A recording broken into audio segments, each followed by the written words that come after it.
You know, this has been an incredible year and a very hard year for a lot of us.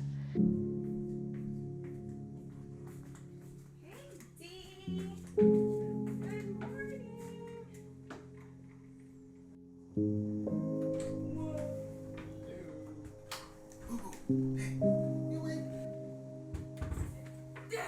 Isaac, you want to put on Nathan's tablet, buddy? Yeah. But it's been also challenging for those that we serve because their isolation has increased.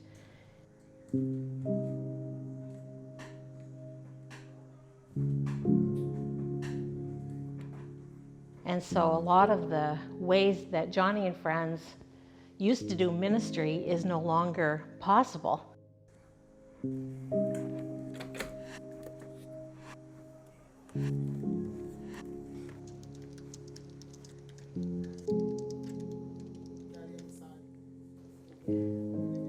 Dear Johnny family, in these challenging days, we are greatly encouraged by the support, prayer, and love of our ministry partners.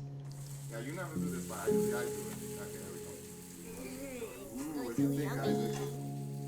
As we moved into a new year and watched for signs of spring in New England, little did we realize how the world would change.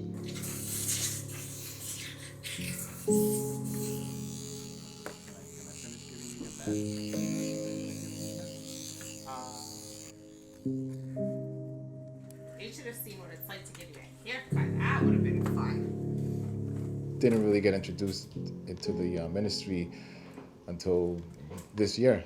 The church that we've been going to, the pastor called us one day and said, hey, every year we like to sponsor a family at the church and send them to the family retreat.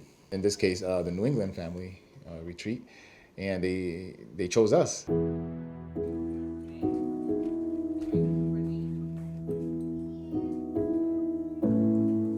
So we were a little hesitant because we were like, okay, they help families with special needs, but do they help our family?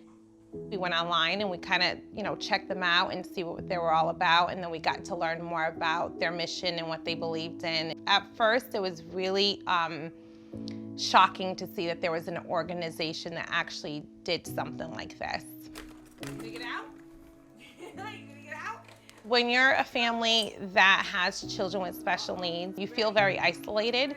You don't hear about people doing stuff like this because it's hard and it takes a lot of work and people don't invest in us. At least I have an older son who's 19 and just 19 years I've never seen anything like this.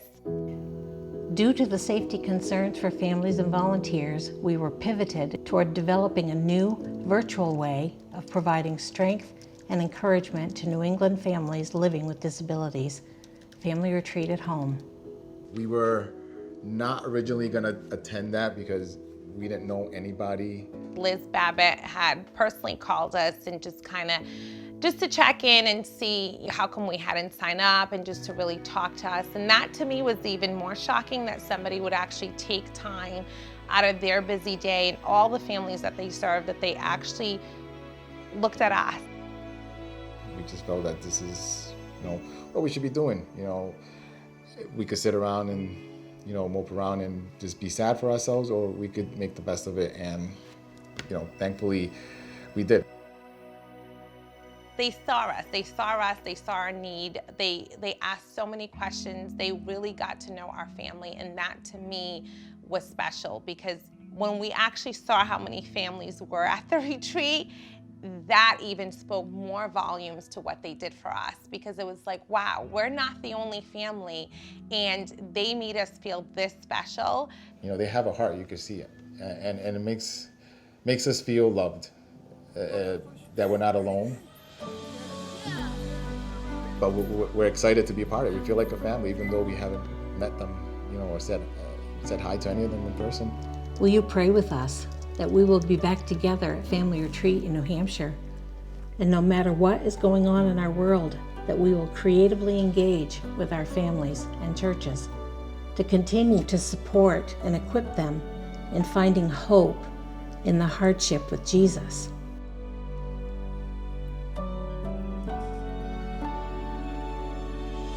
I'm emotional about it because I feel like God has a purpose and a plan for this ministry. If you can be a part of this ministry and help this ministry do what they can do to be able to make us feel a little bit more connected to this world, a little bit more connected to being God's children. We are God's children. We have a purpose. We have a mission. And God wants to use us. And with everyone's help, God is going to be able to do that.